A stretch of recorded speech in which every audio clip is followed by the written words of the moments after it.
43강 이찬 교수님하고 같이 앞 강의에 의해서 도산서당이 어떻게 1561년도에 완공이 됐는데 어떻게 터를 잡았는지, 그리고 퇴계 선생님의 목표가 무엇이는지, 이런 것을 통해서 또 이찬 교수님하고 같이 도산서당에 대해서 저희가 함께 알아보겠습니다.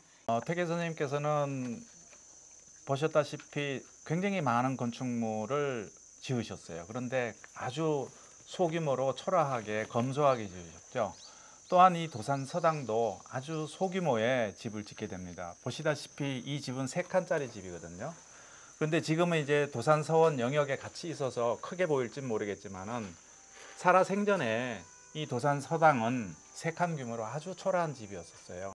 그럼에도 불구하고 이 도산으로 옮겨올 때 퇴계 선생님께서 연세가 57이었었어요. 이미 굉장히 연로하신 어떤 상태였고, 이 집을 짓는 데 있어서 57에 이 땅을 보고 나서 61세에 이 집을 완공을 합니다. 그리고 나서 나중에 70세 때 돌아가시죠. 처음에 저쪽 그 하계와 상계에서 그 많은 어떤 그 건축적 행위를 할 때 목표는 뭐냐면은 당신의 수양과 학문을 위해서 하셨던 거지, 당신의 어떤 뭐 안위와 영달을 위해서 한 건 아니었죠.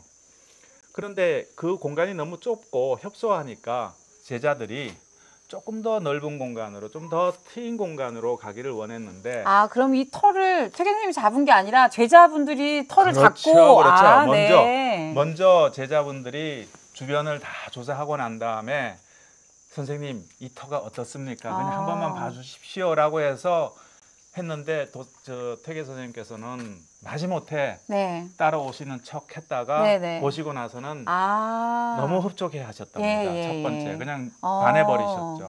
그래가지고 보시면 아시겠지만은 좌우측으로 마치 좌청룡 우백호가 감싸고 있고, 뒤쪽에 북쪽으로 아늑하게 또 뒤에서 배산으로 받아주고, 앞쪽에는 그 당시에는 여기 낙동강이라고 하지 않고 낙천이라고 했는데, 네네. 낙천이 흘러고 가는 어떤 풍수 형국으로 봐도 아주 안정스럽고, 골짜기도 크지도 않고 아주 아늑하고, 그리고 깊고, 앞쪽으로는 시야가 탁 트여서 선생님이 운영하실 그 어떤 도학적 이상향을 꿈꾸는 데 있어서는 최고의 적지로 생각하셔서. 그럼 이 자리가 배산임수의 정말 전형적인 자리이고, 또 도학적인 목표를 또 실행하기에도 가장 적합한 장소라고 싫어하셨지만 보시고 뭔가 이렇게 끌리는 곳이 있으셨군요. 네네네. 이 도산서당의 3칸짜리 집이지만은 이 속에 모든 우주의 질서가 담길 수 있게 굉장히 고심을 하시고, 다른 사람들의 의견도 수없이 들어가면서 수많은 설계 변경과 함께 이 집을 무려 5년이 걸려서 요 3칸짜리 집을 만들었습니다.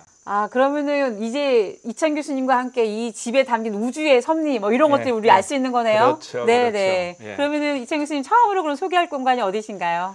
우선 제가 아주 단촐한 이 3칸짜리 집이라고 말씀을 드렸는데요. 이 3칸짜리 집을 우리가 계산할 때 여러분들 보시면은 이 칸이 3칸으로 보입니까? 3칸 이상으로 보입니까? 3칸 이상으로 보이는데요? 3칸짜리 집에 보이는 거는 4칸 반짜리 집입니다. 네. 그러면은 나머지 덧댄 1칸 반짜리는 무엇이냐?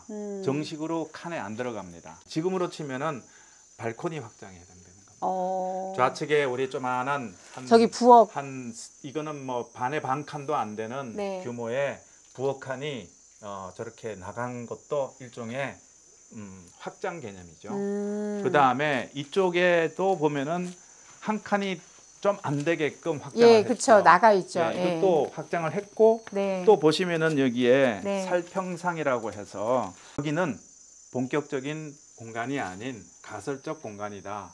그래서 놓고 보시면은 이렇게 부재도 줄이고 공간의 높이도 낮추고 하면서 이쪽 본 공간인 암서헌보담도 훨씬 격을 낮춰서. 그래서 이 3칸짜리 집을 보면은 칸수가 또 다 달라요. 보시면은 칸수의 개념을 보면은 우리가 한 칸이지만은 여기가 7치, 8치, 9치가 됩니다. 아, 7, 8, 9. 7, 8, 9입니다. 네네. 7, 8, 9인데 예. 이 7, 8, 9를 우리가 왜 이렇게 변화를 줬느냐에 대한 것을 알아야 됩니다. 태계 선생님께서는 이제 농암 이현보 선생의 예. 첫째 아들인 이덕홍이라고 하는 분이 계셨어요. 예. 그분이 아주 절친한 친구분이었거든요. 그분한테 이 공사에 대한 감독권을 많이 드렸어요. 그래서 그분하고의 어떤 그 편지 서신을 굉장히 왕래를 많이 했는데 자기가 설계한 거를 반드시 지켜달라고. 선생님은 문 하나, 네. 그 다음에 방 하나, 네. 마루 크기, 높이, 네. 문짝의 위치 이거 전부 다 의미를 가지고 설계를 했기 때문에 예. 절대로 고치지 말아라. 어머. 그런데 이제 예. 우리가 선생님께서 당신이 이렇게 설계를 했던 의미들을 우리가 네. 다시 되짚어 봐야 되겠죠. 그 되짚어 보는 게 네. 어떤 나름대로 미학적 관점에서 지금 네. 보는 미학적 관점에서는 이러한 변화는 바로 우리 민족이 가지고 있었던 철저한 어떤 다름에 대한 원칙, 똑같게 하지는 않는다. 그래서 똑같이 예. 우리가 보통 초가상칸이라고 해도 세 칸이 다 동일한 규격으로 잘라놓는데 그 당시 태계 선생 당신께서는 이 조만한 세 칸 안에서도 우주의 질서라는 게 뭐죠? 변화거든요. 그 변화 속에 질서가 있는 거거든요. 그러니까 코스모스의 세계와 카오스의 세계가 같이 있는 거거든요. 그래서 우리가 우주를 코스모스라고도 얘기하지만은 더 넓은 의미로 얘기하면 카오스모스라도 얘기를 하거든요. 바로 여기가 카오스모스 같은 그런 질서가 숨어 있다고 봐야 되는 거죠. 네, 굉장히 네. 많은 변화가 보입니다. 이런 칸에 대한 변화가 보이죠. 네. 또 한 가지는 예. 위에 인방을 걸은 위치를 한번 보세요. 또 달라요. 아, 그러네요. 여기가 좀 높고 그렇죠. 여기가 낮고. 다르죠. 예. 다르죠. 예. 그거는 기능 때문에 따라올 수 있는 어떤 그런 기능, 소위 말해서 우리가 현대 디자인에서 얘기하는 어떤 기능에서 형태가 나온다라고 하는 그런 어떤 모더니즘적 사고를 그대로 그러면은 반영했다고. 방의 기능에 따라서 이 위치가 다른 겁니까? 문의 크기와 위치에 따라서 예. 인방이 또 결정되니까 어떻게 보면은 동일한 네. 어떤 그런 변화가 아니고 예. 아주 다양한 변화죠. 그럼 교수님 저기서부터 그럼 방의 기능과 이런 거 설명을 해주시겠어요? 네네. 이 방을 한번 볼까요? 예. 이 방과 이 방을 한번 봅시다. 네. 일단 이 방이 이제 이름이 왈락제입니다. 예. 그러니까 여기서 이제 쉬고 네. 주무시고 공부하시는 방이고요. 우리가 바깥에서 보면 요게 한 칸이죠. 방이 왈락제가 여기 한 칸으로 우리가 인식을 합니다. 네. 그런데 숨겼어요. 부엌 쪽으로 숨겼어요. 네. 꼭 이분은 부엌문 같아요. 부엌문 같죠. 그런데 부엌문으로 싹 숨겼어요. 네. 부엌 쪽으로 숨겼고 대신에 부엌을 보시면은 부엌은 저쪽으로 들어가게 돼 있어요. 원래는 부엌이 요만해요. 요만한 거죠. 원래는 부엌이 요만한 건데 왈락제에 요만큼 내주고 작은 방을 내주고 여기서부터 이렇게 여기서는 또 그만큼 양보한 만큼 여기서 또 다시 가지고 옵니다. 색감으로. 그래서 부엌을 이쪽으로 들어가게 해서 여기는 부뚜막을 안 줬거든요. 식사를 만들거나 이러지는 못하게 돼 있었어요. 그래서 알고 보면은 우리가 요 칸, 이 칸, 저 칸 해서 딱 세 칸 사이에 요쪽으로 내밀고 해서 부엌으로 상호 침투시키고 그 뺏긴 만큼은 저쪽에서 바깥쪽으로 확장시키고 자, 이게 보통 사람 같으면은 이 칸을 아예 넓게 잡죠. 이 칸을 아예 넓게 잡죠. 이거와 동일하게 잡은 다음에 잘라주고 그 안에서 그러고 나서 저거 택칸 주지 말고 잘라버리면은 동일한 균등분의 상황이 되는데 그러게요. 여기서는 균등분을 안 시킨 거죠. 왜? 바로 우주가 가지고 있는 질서와 변화를 담기 위한 어떤 목적이죠. 그다음에 닫아놓고 보면은 뒷면이 절묘하게 똑같은 데가 하나도 안 보여요. 그러네요. 문 크기부터 시작해가지고 농문정사 가면 더 그게 드라마틱하게 높이부터 시작해가지고 다르죠. 어때요? 이제 자, 멀리 한번 나가 보겠습니다. 나가 보시면은 원래는 여기에 요걸 우리가 박공지붕이라고 하는데요. 초가상칸에는 보통 박공지붕을 써요. 네. 이렇게 합각지붕이나 팔짝지붕을 안 씁니다. 그럼 네. 화려해지고 집이 예, 커질 예. 때 쓰는 거죠. 저런 것처럼. 박공지붕을 썼는데 예. 양쪽으로 덧댄 처마가 보이죠. 예, 처마 보입니다. 예. 처마도 사이즈가 다르죠. 그러네요. 여기는 짧고 저기는 그렇죠. 기네요. 그렇죠. 예. 이게 전부 다 선생님께서 시도하신 거고 의도를 하신 거예요. 그러니까 네, 의도를 네. 해서 이렇게 절대로 이거를 사이즈도 변경시키지 말아라. 높이도 변경시키지 말아라 해가지고 엄명을 내려갖고 그대로 나온 거예요. 그리고 보니까 밑에 하인방도 높이가 다르죠. 그러네요. 하인방도 높이가 달라요. 네. 전에는 안 보였는데요. 안 보였죠, 네. 그다음에 요 마루판이 또 한 치 정도. 예, 여기는 튀어나오고 한자 정도 나왔죠. 네. 공간을 넓히기 위해서 나온 거죠. 이건 기능 때문에 나왔는데 네. 이걸 더 이상 내자니 네. 무슨 문제가 생기냐면 이쪽에 있는 그 밑에 기단이 좁아지니까 이 기단이 네. 넓히면은 이 지붕이 또 나와야 돼요. 그렇군요. 그러니까 여기서는 예. 다른 어떤 집보다도 이 지붕 처마가 짧고 낮아요. 그러니까 이 집을 아주 소규모로 소박하게 쪼만하게 짓고 하려고 했던 의도가 있는 거예요. 네네. 그 의도는 이것이 우주 세계에 있어서의 질서의 중심이자 네. 시작점이다라고 보고 그 우주의 질서가 펼쳐지는 거는 이 외부로 보는 거예요. 얼마나 그 드라마틱한 상상이에요. 네. 성리학의 미학이 소방미인데 그 소방미를 가지고 건물에다가 그대로 맞아요. 적응을 한 거네요. 그렇죠. 네네. 최소한의 어떤 공간으로 또 규모로 세계의 어떤 우주를 담을 수 있는 아주 큰 우주의 집으로 만들고자 했던 거죠. 예. 그러면은 저희가 세 칸을 받고 그럼 우리 담벼락도 뭔가 좀 의미가 있는 거죠, 교수님? 예, 담벼락을 보시면은 이 담벼락이라고 하는 거는 우리 전통 건축을 이해하는 데 있어서 굉장히 중요한 요소 중에 하나입니다. 네. 사실은 이 담벼락이 70년에 그러니까 1970년에 여기에 이제 그 성역화 사업할 때 조금 오버해서 좀 높였어요. 원래는 좀 더 낮아야 되는군요. 더 낮아야 됩니다. 잘 보시면은 저 밑에 돌이 더 시커멓죠. 네, 맞아요. 밑에 돌은 옛날 흔적이 있네요. 시커먼 흔적이요. 그 정도 높이였어요. 그러니까 여기서 한 높게 보면은 3분의 여기에 3분의 2. 저기가 가장 정확할 것 같아요. 작게 보면은 한 반 정도가 원래 담의 높이가 아니었을까. 위에 있는 기가 빼고요. 네네. 근데 이제 복원 과정에서 이게 굉장히 특이한 사례고 뭔가 이 도산 서당이 가지고 있는 위호감이라고 하는 거는 폐쇄감이거든요. 폐쇄감이 너무 적으니까 우리나라 전통 담이 가지고 있는 어떤 일반적인 룰을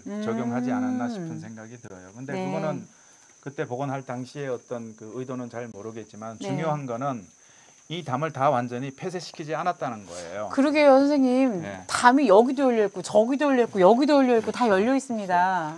담이 완전히 막혀 있으면은 외부와 내부가 소통이 안 된다는 걸 의미하고 단절됐다는 것을 의미하는데 그런데 담에 보통 이렇게 문을 달아야 되는데 문을 안 답니다. 다 담에 문이 다 달려 있는데 도산 서당만은 담에 문을 안 답니다. 그 문을 안 닫는 것도 뜻이 있었군요. 뜻이 있고 어마어마한 어떤 철학이 담겨 있는 거예요. 제가 이 공간을 우주의 질서가 담겨 있다고 그랬죠. 그 우주의 질서의 중심지이자 외부가 우주가 되는 겁니다. 그 외부와 내가 소통하는 어떤 기능적 역할을 하는 거죠. 여기는 항상 선생님이 쌀이문을 잘 쓰거든요. 그러니까요. 저 문이 있습니다. 쌀이문이에요. 그것도 일반 문이 아니고 쌀이문인데 이 쌀이문의 이름이 유정문이에요. 유정문인데 은둔한 선비들이 곱고 바르게 살아라는 뜻을 갖고 있어요. 그래서 은둔했다고 했기 때문에 저 상차를 보일 듯 말 듯 만들어 놓은 거예요. 그냥 쾅 닫으면 진짜 은둔이지만은 살짝 보일까 말까 하는 어떤 간접적 창으로서 내다 보이게 만들었고, 그러면 이 유정문은 뭐냐면은 너네들이 여기서 와서 공부를 할 때 은둔한 선비로서 바른 마음을 가지고 올곧게 살아라, 공부해라, 이런 뜻이면은 이게 무슨 담일까요? 교훈의 담입니다.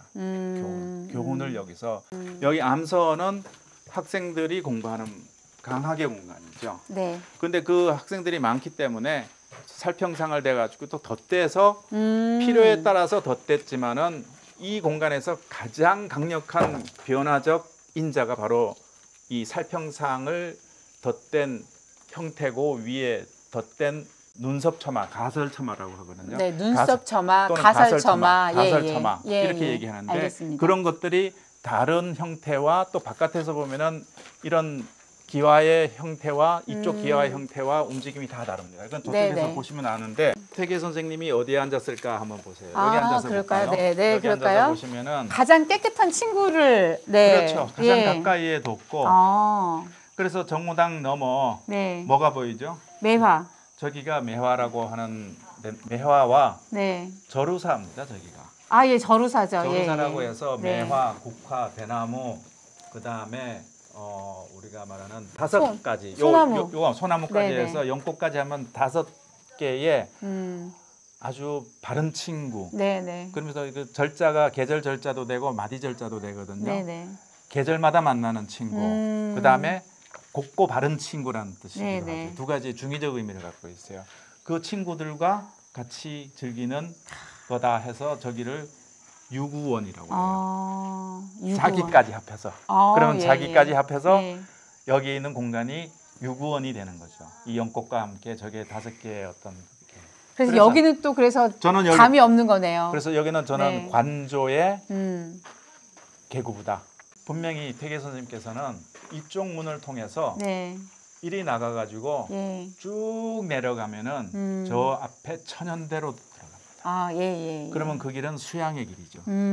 이게 수양의 기능, 관조의 기능, 교훈의 기능, 서비스 기능. 아, 그러면 오늘날에도 그 태계 선생의 그 정신을 살리려면 여기를 천연대까지 좀 걸어서 나갈 수 있겠고 조금 가볼까요? 네, 가볼까요? 네. 가보면 이제 이쪽 저루사를 통해 가지고 쭉 내려서 저 담 밑을 끼고 내려갔겠죠. 그러면 요 밑에 뭐가 있냐면은 몽천이 있어요. 아, 몽천이요. 숨어 있죠. 그러니까 어리석을 몽자 쓰는 몽자이죠. 그렇죠.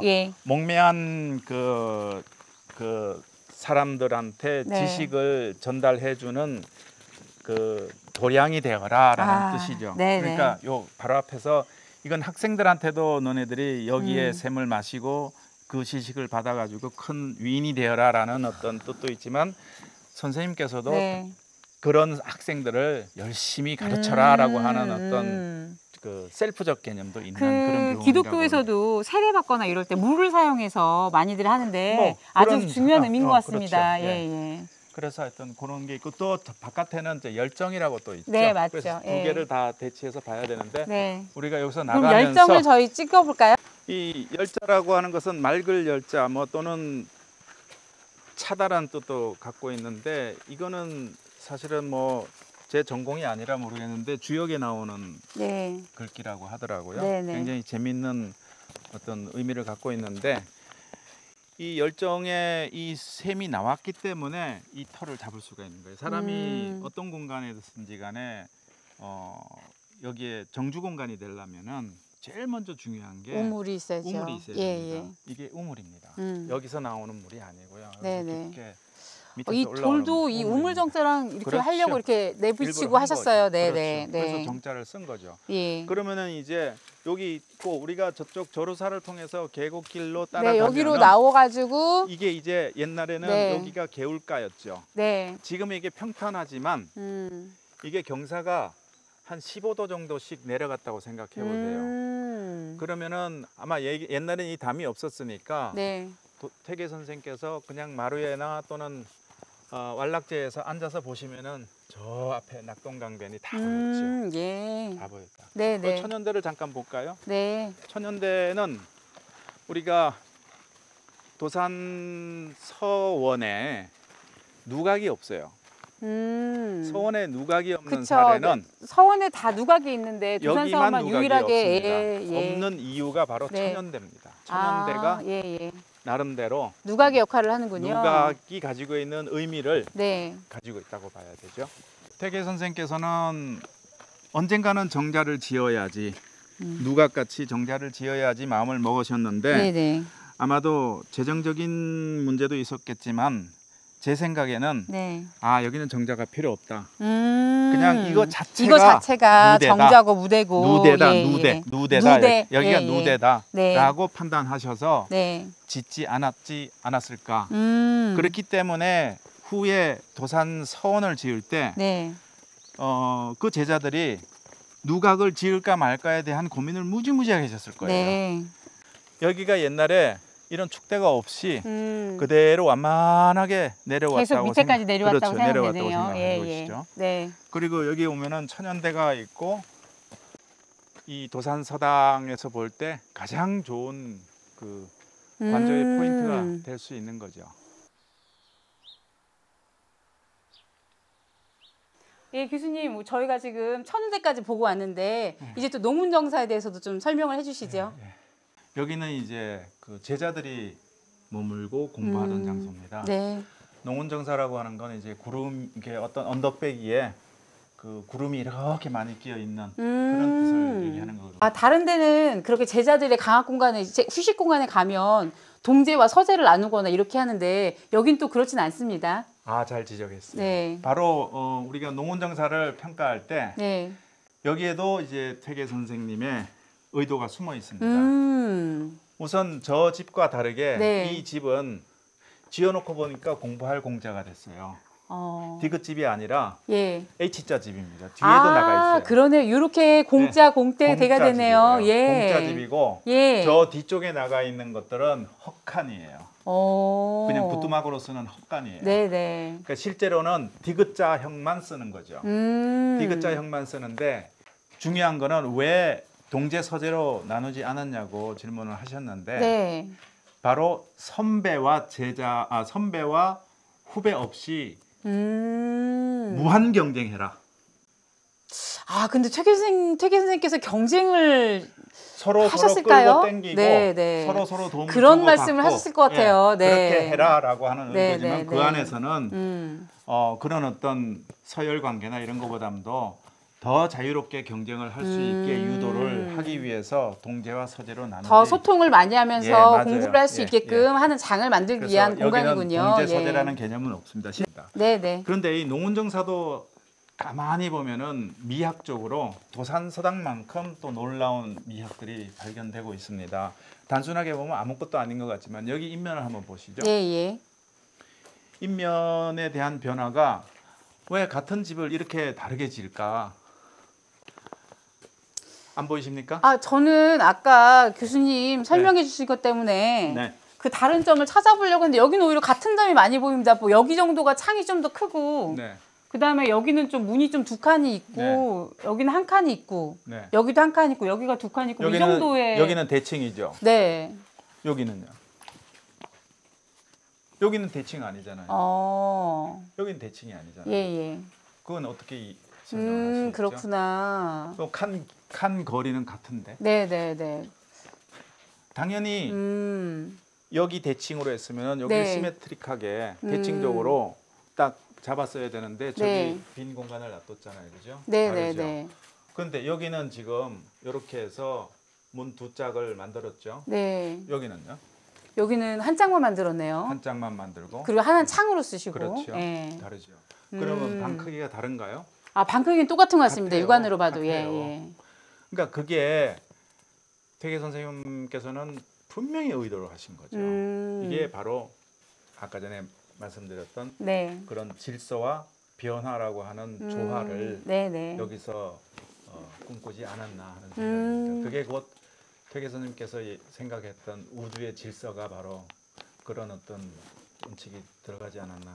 그러면은 퇴계 선생님께서 어떤 그런 변화, 태극의 역동성 이런 것들을 건축에서도 구현을 하신 거네요. 맞아요. 네. 잘 부연 설명하셨습니다. 예, 맞습니다. 예,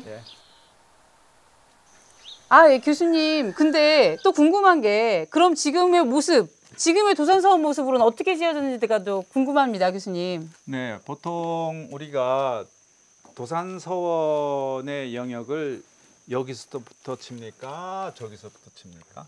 여기서부터 치죠. 아니죠. 아니에요? 우리나라는 방이든 문이든 간에 전부 다 이름을 붙여서 그 의미를 두죠. 서양에서는 감히 생각하지 못하는 기법입니다. 그래서 그 이름이 있음으로써 거기에 생명을 얻는 거죠. 우리가 꽃도 우리가 거기 이름을 붙여야 생명을 얻듯이 이런 건물이나 공간도 마찬가지입니다. 네. 여기는 사실은 시큐리티적인 차원의 문이라고 보시면 됩니다. 네, 네. 그런데 굉장히 어려운 문제가 있었어요. 네. 우리가 도산 서당이 있고 여기에 지금 농군정사가 있죠. 예. 그런데 이게 같은 위치에 있지 않죠, 그죠? 예.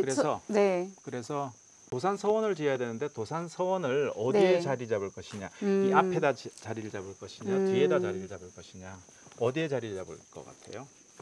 원래 건물은 높은 존귀한 분을 모실수록 앞에 있는 거지만 위치가 높은 곳에다가 뒀는 게 맞다고 알고 있습니다. 맞아요. 네. 그래서 우리가 향교 같은 데는 높으나 낮으나 무조건 앞이 네. 서원은 안 그래요. 서원은 항상 경사진대가에서 자리를 잡기 때문에 네. 뒤쪽이 높은 존엄한 곳. 공간이고 네, 네, 사당이 네. 위치하죠. 예. 그러니까 도산서당은 살아 생전에 계셨던 자리지만은 더 존귀한 자리는 상덕사죠. 네. 상덕사가 돼서 저희가 가장 중요한 공간이 되죠. 그러니까 위로 올라갈 수밖에 없죠. 그러면 이제 서원이 만약에 시작을 한다면 여기서 시작한다면은 네. 여기에 뭐가 있어야 되죠? 여기에 누대가 있어야죠. 그렇죠. 네. 여기에 문루가 나와야 되죠. 누각이 나와야 되는데 누각을 여기다 설치하면 어떻게 되죠? 아유, 그 경관이 가릴 것 같아요. 가려지죠. 네. 그리고 누대 올라가서 보면은 옛날에 저 선생님 스승님을 위에서 바라보는 형국이 되죠. 그러면은 네네. 별로 좋은 모습이 아니죠. 네네. 그러니까 과감하게 앞에 문루를 설치하지 않았던 거죠. 네. 결국에는 도산서당을 도산서당답게 농원정사와 도산서당은 그 자체 선생님의 네. 흔적과 자체를 올곧이 그대로 보존하면서 네. 도산서원은 도산서원대로의 위계를 만들기 위해서 네. 뒤로 빠질 만큼 빠져버린 거예요. 그래서 실제로는 어떤 서원보담도 네. 서원 자리로는 비좁습니다. 그래서 박약제와 네. 그 홍의제가 마루가 없어요. 공간이 없어서. 네네. 이쪽 공간은 직선으로 올라가는 공간은 도산서원으로 올라가는 공간이고 네. 이쪽 공간은 기존에 있었던 횡과 종으로 서로 동선을 바꾼 거죠. 횡으로는 옛날 공간이고 네. 종의 어떤 축은 네. 새로운 공간이 되는 이거 거죠. 예. 뭐 올라가 볼까요? 아, 예. 도산서원 들어가기 전에 잠깐 유심히 봐야 될 게 있습니다. 아, 예. 여기가 도산서원의 정문이 되고요. 네. 양쪽으로 뭐가 보이죠? 광명실이 보입니다. 건축적 형태는 어떤 형태죠? 아, 누대 같아요. 그렇죠. 예. 누각이죠. 예, 누각 같아요. 네. 예. 서원에서 반드시 있어야 될 게 누대인데 누대의 역할이 뭐냐면은 우리가 서원이 입지해야 할 장소는 장수와 유식을 위한 공간에 반드시 위치하게 되는데 그 누대는 장수를 하고 난 다음에 장수라고 하는 거는 이제 어떤 마음을 집중해서 수양하고 학문을 하는 거잖아요. 네. 그러기 위해서 유식을 또 해야 된다. 아주 그러한 뜻을 여유로운 마음으로 모든 세상 풍파를 잊어버리고 쉴 수 있는 공간이 있어야 되는데 그게 어디서 하냐면 누각에서 합니다.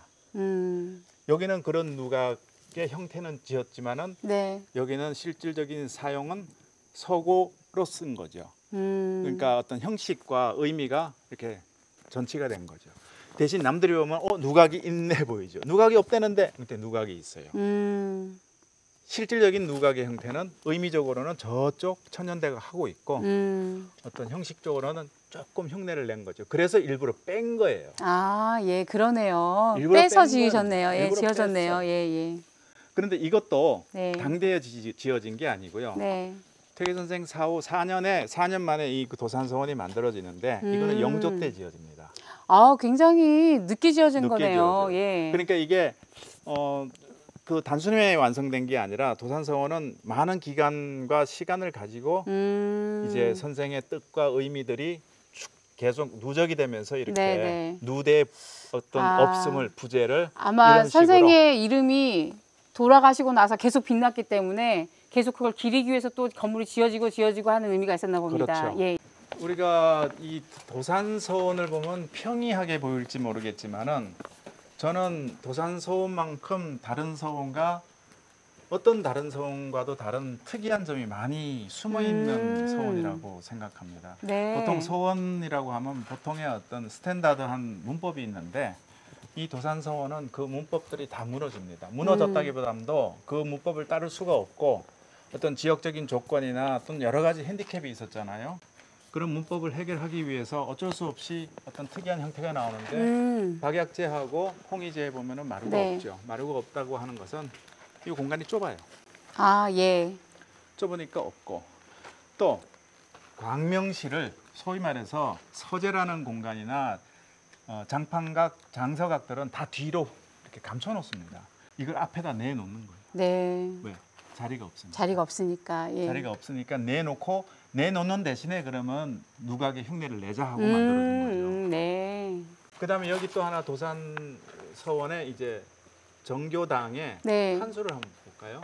하나, 둘, 셋, 네 칸이네요. 우리 보통 홀수로 나가죠. 모든 건물이. 네. 여기도 3칸짜리 또는 5칸짜리 이렇게 쓰죠. 네, 여기 세 칸이고 세 칸입니다. 웬만해서는 안 써요. 우리가 네. 1357구로 가죠. 네, 네. 그리고 그렇게 되니까 또 하나 굉장히 중요한 사실이 하나 있어요. 네. 5칸을 해서 오른쪽에 그러니까 좌측이죠. 이렇게 등지면은 네.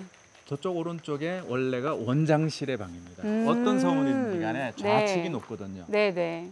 그래서 저 박약제가 선배 방이잖아요. 네. 마찬가지로 여기도 원장이 저쪽에 기거하고 여기가 부원장이 기거하는 데거든요. 그럼 원장실이 없는 거예요. 네. 원장실 왜 안 뒀을까요? 저기에 원장님이 계신데 아, 이미 그 퇴계 선생을 원장으로 모시고 계기 때문에 계신데. 사당에 있기 때문에 굳이 때문에 굳이 네. 저기다가 모시지 않은 거예요. 네. 그리고 공간적인 협소함도 있고 등등 네. 그런 어떤 뭐랄까 의미와 어떤 실질적인 사용성을 다 감안해 가지고 4칸짜리 집을 지은 거죠. 네. 이것 또한 다른 어떤 서원에서 볼 수 없는 특이한 네. 형태라고 볼 수 있습니다. 제가 볼 때는 두 가지 관점으로 볼 수 있어요. 하나는 도산 서당이 처음에 퇴계 선생께서 지으실 때 네. 저는 이렇게 평가하고 싶습니다. 이 세상에서 가장 위대한 작은 건축물을 만드셨다. 그다음에 후대에 제자들은 퇴계 선생의 어떤 그 유업과 그다음에 어떤 정신을 잘 이어받아 가지고 서로 상이함을 잘 조화롭게 이렇게 뭔가 이렇게 다듬은 소위 말해서 화이부동의 정신으로 이 공간이 완성됐다라고 평가하고 싶습니다. 아, 네. 네, 그럼 우리 도산 서당에서부터 도산 서원까지 우리 또 그 이찬 교수님께서 좋은 설명해 주셨는데요. 저희 그럼 다음 장소로 이동해 볼까요, 교수님? 그러죠. 네. 퇴계 선생 묘소를 가기 전에 바로 나오는 이 묘소가 봉화금씨 이준, 퇴계 선생님 아들 첫째 아들이었던 이준의 처 봉화금씨의 묘소입니다. 이 봉화금씨는 퇴계 선생님이 돌아가신 지 2달 뒤에 돌아가셨는데 그때 유언으로 살아생전 아버지를 못 모셨으니 시아버지를 못 모셨으니 자기가 죽어서라도 모실 수 있게 시아버님 묘 근처에다가 이렇게 자기 묘를 써달라 그래서 퇴계 선생 묘소 가는 길에 봉화금씨 묘가 이렇게 있습니다.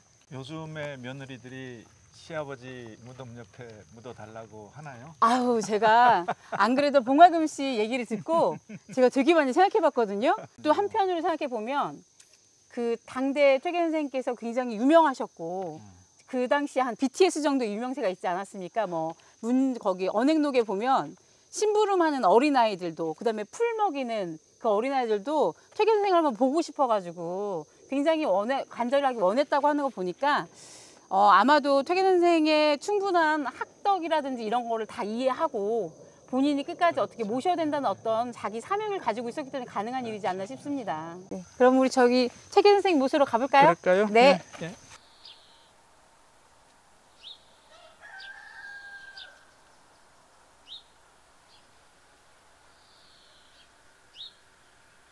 네, 드디어 오늘의 마지막 코스 퇴계 선생 묘소에 왔습니다.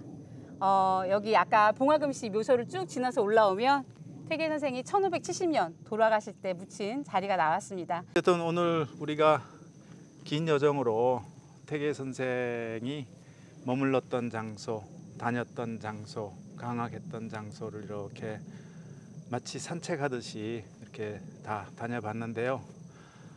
새삼스럽게 우리가 퇴계 선생에 대한 어떤 우리한테 남긴 여러 가지 교훈들을 오늘날 생각해 보면서 저는 뭐 동양 철학이나 또는 이런 다른 뭔가 역사나 이런 것을 공부한 사람은 아니지만 어떤 디자인을 전공하고 그 공간을 디자인하는 사람으로서 태계 선생을 다른 각도로 보려고 노력을 했습니다. 제가 다른 관점으로 봐도 태계 선생의 어떤 행보는 우리한테 아주 큰 족적을 남기셨고 큰 공헌을 하셨고 우리한테 큰 교훈을 남기신 위대한 분이라고 생각합니다. 네, 교수님. 오늘 이찬 교수님과 함께 태실부터 도산서원 또 여기 태계 선생 묘소까지 와봤습니다. 국민대학교 공간디자인학과 교수님처럼 정말 태계의 공간 디자인이 어떻게 됐는지를 상세하게 볼 수 있는 시간이었습니다. 예, 교수님 나와주셔서 너무너무 감사하고요. 아이고, 네. 여러 가지로 뭐 좋은 날씨도 아닌 상황에서 여러 가지로 고생 많이 하셨습니다. 아닙니다. 그래서 이렇게 나와서 귀한 영상 담게 되었습니다. 그럼 저희 다음에 또 뵙겠습니다. 네, 태계TV 구독자 여러분, 네, 다음에 뵙겠습니다.